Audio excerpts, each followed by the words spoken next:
I'm WRTV Investigates Kara Kenny. Indiana State Police is investigating the November 12th crash that killed Delaware County Sheriff's Deputy Blake Reynolds. The prosecutor says that investigation will be thorough and lengthy. It will likely involve analyzing data, talking to witnesses, and talking to the driver, Teddy Malcolm Johnson.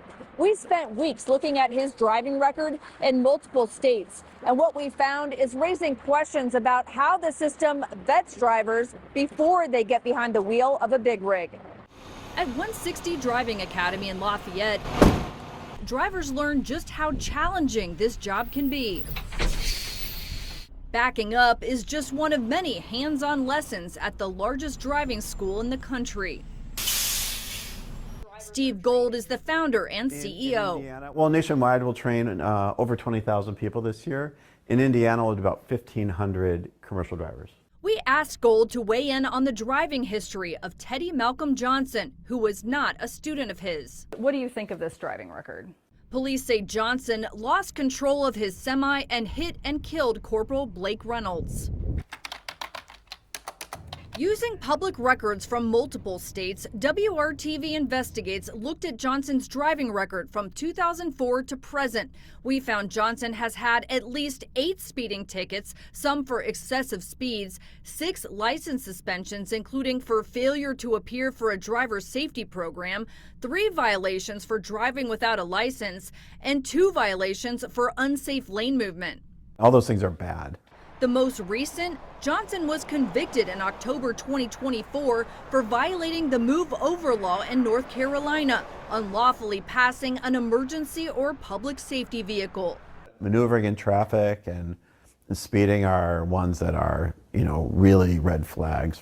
Records show these violations did not happen in a commercial motor vehicle.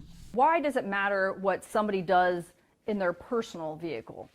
You put somebody in an 80,000-pound vehicle after they haven't been safe in their own passenger vehicle, then bad things for sure are going to happen. Despite a history of more than a dozen driving-related violations, Johnson got his Michigan Commercial Driver's License, or CDL, in 2022. He then transferred his CDL to Indiana in December 2024.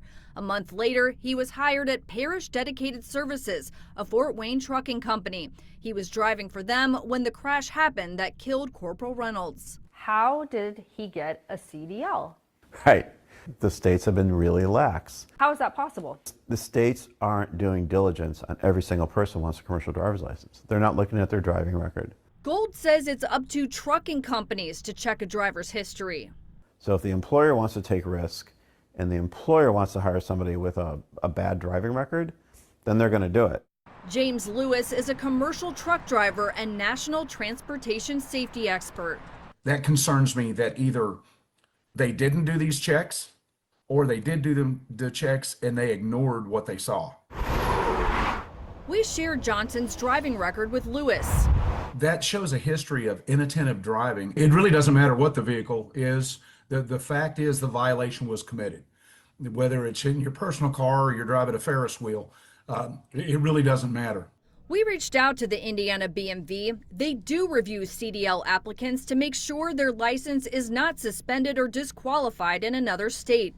We confirmed Teddy Johnson's license was valid when he left Michigan and relocated to Indiana. The BMV says Johnson had to pass a written exam. WRTV Investigates reached out to Johnson, but we have not heard from him. We also spoke with Parish Dedicated Services to see if they knew Johnson's driving record when they hired him. Owner Donnie Parrish tells us, "My heart continues to ache for the family, and I have prayed for them every day since the tragic accident.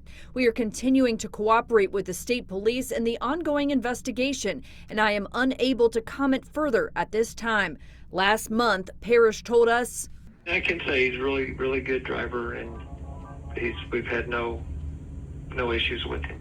Johnson has not been criminally charged in connection with the crash that killed Corporal Reynolds. Delaware County Prosecutor Eric Hoffman tells me, "I do not have an approximate date when the investigation will be completed, which will trigger my responsibility to see if there were violations of the criminal code, and if so, what and who to charge." We focus only on safety. So the first Steve Gold says he's meeting with lawmakers and the governor to talk about improving safety in the trucking industry. Kara Kenny, WRTV.